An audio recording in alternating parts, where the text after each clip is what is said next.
यदा कदा जब भी भारत भूमि पर अधर्म बढ़ता है, अत्याचार बढ़ता है, तब तब परमात्मा धर्म को मिटाने के लिए और धर्म की स्थापना करने के लिए विविध रूप में प्रकट होते हैं। और किन के लिए? परित्राणाय साधूनां, जो साधु हैं उनकी रक्षा के लिए परमात्मा अवतार लेते हैं। अब साधु का मतलब ये नहीं है कि लंबे लंबे दाढ़ी है, बड़े बड़ी बाल है, बढ़िया थापक हुआ चंदन लगा रखा है और साथ में बहुत सारी गठनमाला पहन रखी है और भगवा रंग पहन रखा है, वो साधु नहीं है। ऐसे साधुओं के लिए परमात्मा अवतार नहीं लेते। साधु का मतलब जिन्होंने अपने मन को साध रखा है, जिनने अपने मन को परमात्मा के चरणों में बांध रखा है, ऐसे उन साधु की रक्षा के लिए परमात्मा अवतार लेते हैं। अच्छा बताओ, कई बड़े बड़े बाल रखावे से साधु हो जाता को? अब हम ही रखा लेंगे इतने बड़े रीछन खाई बाल तो हम साधु हो जाएगा? हम ही 2-3 महीना दाढ़ी आड़ी ना कटवाइए तो हम भी बावन खाई बन जाए, हम भी 2-4 ठैया माला पहन लगे, भगवा रंग पहन लगे तो कहे हम साधु हो गए? हाँ, साधु बनना नहीं पड़ता, साधु हो जाता है। जिसने केवल परमात्मा को पाने का लक्ष्य बना लिया, एक साधन को साध लिया, वो ही साधु है।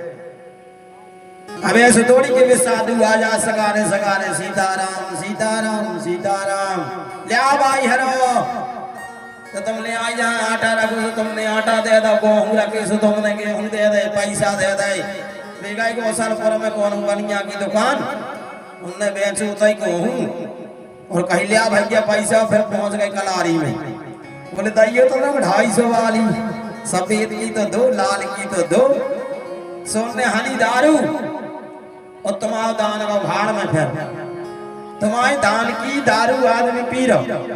परित्राणाय साधूनां विनाशाय च दुष्कृतां, संसार में जो कलयुग के अवगुण हैं, संसारी जीव के अंदर जो अवगुण हैं, उन सबका दुष्कृत, उन सबको समाप्त करने के लिए, अत्याचार को समाप्त करने के लिए विनाशाय च दुष्कृतां, और परमात्मा के अवतार का केवल एक ही लक्ष्य, धर्म संस्थापनार्थाय, धर्म की स्थापना के लिए परमात्मा बार बार विभिन्न रूप में अवतार लेते हैं। धर्म संस्थापनार्थाय संभवामि युगे युगे।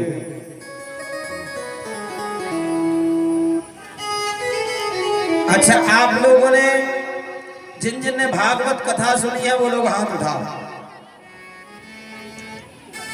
अब आप में से कोई बताइए कि कंस की पत्नी का क्या नाम था? कंस का जन्म कब हुआ था? किस महीने में हुआ था? आखिर कंस कौन था? कौन है कंस? और कंस उग्रसेन महाराज का बेटा है ही नहीं, पहली बात। कथितो वंश विस्तारो भवता सोम सूर्ययो राज्ञं चोभयवंशानां चरितं परमाद्भुतम्। वसुदेव कथा प्रश्न पुरुषस्तेन पुनीति ही। महाराज परीक्षित ने कल प्रश्न किया था और कल ठाकुर जी का प्राकट भाव भी हुआ।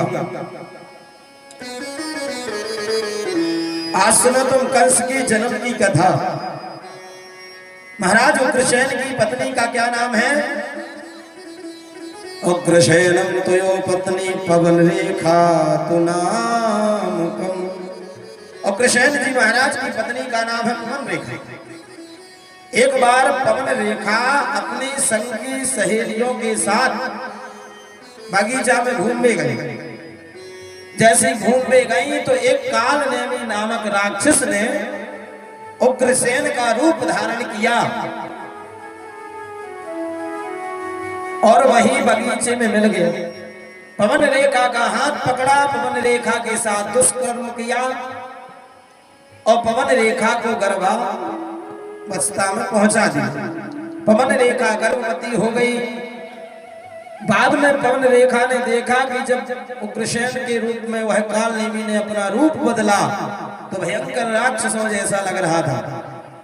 पवन रेखा श्राप देने लगे तो जो कालनेमी था उसने कहा कि चिंता ना करो, ये मेरा ही पुत्र है, मेरे समान बलवान होगा, मेरे ही समान बलवान होगा, मेरे ही जैसा शक्तिशाली होगा, बड़ा धीर वीर होगा। तो पवन रेखा ने छुपा लिया ये रहस्य। बोली पति ऐसा नहीं कीजिए, बोली पति ऐसा नहीं कीजिए, दिल रत किए बोल सब चीज।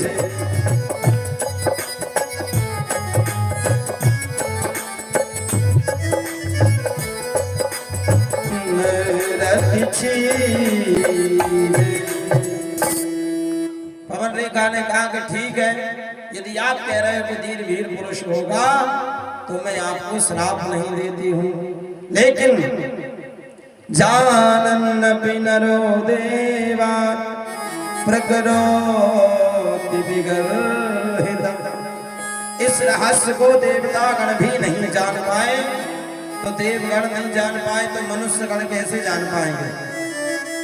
एक दिन क्या हुआ, पवन रेखा को जब गर्भावस्था में वो बालक का जन्म हुआ, पवन रेखा में रातों ही रात उस बालक को कांस में लपेट करके जमुना किनारे फेंक दिया।